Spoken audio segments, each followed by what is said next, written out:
Bir şeyin doğrudan da var olduğunu, həqiqi olduğunu necə bilirik? Yəqin ki, çoxumuz hər hansısa əşyanı əlimizə götürərək, toxunaraq, iyləyərək və ya görərək onun həqiqi olduğu qənaətinə gəlir. Nəticədə duyğu orqanlarımızla qavradığımız şeylərin real olmadığını kimsə deməz. Təbii ki, yuxu və ya virtual reallıq kimi təcrübə etdiyimiz hadisələrin isə real olmadığını müasir insan çox gözəl dərk edir. Amma ya var olduğunu düşündüyümüz şeylər əslində real varlıqlar deyilsə, belə olan halda həqiqi varlıqlar nələrdir? Yəqin ki, simulyasiya nəzəriyyəsi, Matrix və Descartes-in o məşhur düşünürəm, deməli varam fikrini ən az bir dəfə də olsa eşitmisiniz.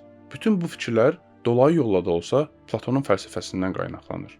Bəzilərinə görə fəlsəfə tarixinin ən böyük filosofu olan Platonun fikirləri nəinki özündən sonra gələn Yunan və Qərb fəlsəfəsinə, hətta xristianlıq və İslam kimi səmavi dinlərə də dərindən təsir etmişdi.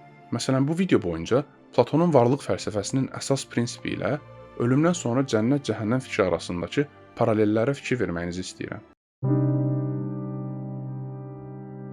Platon Sokrata qədərki filosoflardan fərqli olaraq materiyanı əsas hesab etmir və bununla da materializm idealizm qarşı durmasını başladır. Sadə dildə desək, Platona görə həqiqi varlıqlar ideyalardır və dünyada təcrübə etdiyimiz hər şey, burada diqqət edin, hər şey saxtadır və ya başqa sözlə gerçək deyil. İdeyaların nə olduğunu izah etmək üçün ilk növbədə o məşhur mağara allegoriyasını başa düşmək lazımdır. Təsəvvür edin ki, bir mağarada əlləri və ayaqları zəncirlə bağlanmış, başlarını heç bir tərəfə çevirə bilməyən insanlar var. Onların arxasında bir təpədə isə atəş var.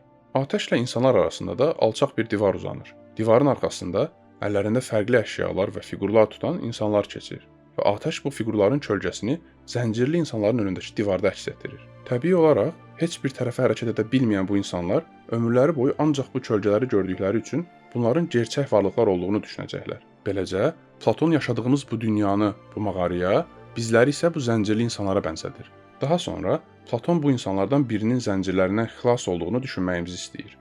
Bu insan atəşi görəndə gözləri qamaşacaq, gerçək hesab etdiyi şeylərin əslində kölgələr olduğunu başa düşəcək. Daha sonra mağaranı tərk edəndə ağrılı təcrübə yaşayacaq. Çünki həm gerçək varlıqların özlərini görəcək, həm də günəşin hər şeyi aydınlatdığını dərk edəcək. Platon mağaranın çölündəki bu həqiqi dünyanın ideyalar dünyası olduğuna, zəncirdən xilas olmuş insanın isə özü kimi filosof olduğuna işarə edir. Qısacası, Platon deyirdi ki, gördüyümüz bu fiziki dünya tam həqiqət deyil. Hisslərimiz bizi aldadır və yalnız özü kimi zehni aydınlanmış filosoflar həqiqi dünyanın, yəni ideyalar dünyasının fərqinə varırlar. Bu filosofların borcu isə eynilə Matrix filmindəki Morpheus kimi dünyada ilişib qalmış insanları oyatmaqdır. Ona görə də Platona görə biz təbiət elmləri kimi hisslərimizə bağlı şeylərlə yox, ancaq ağlımızı istifadə edərək həqiqi dünya, yəni ideyalar dünyası ilə maraqlanmalıyıq. Bəs nədir bu ideyalar? Platonun həqiqət dediyi varlıqlar. Ortaq adı olan və çoxluq halında olan hər bir şeyin bir ideyası var. Məsələn, yaxşılıq və ya ədalət kimi əxlaqi anlayışların ayrı-ayrılıqda bir ideyaları var.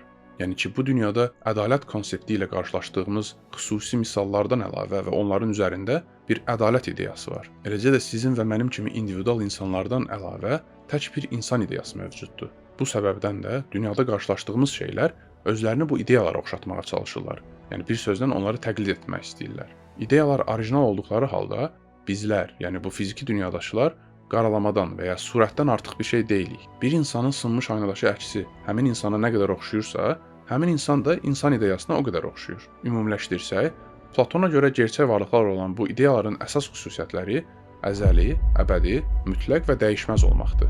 Platonun bu fikri təbii ki, tənqidsiz qalmayacaqdır.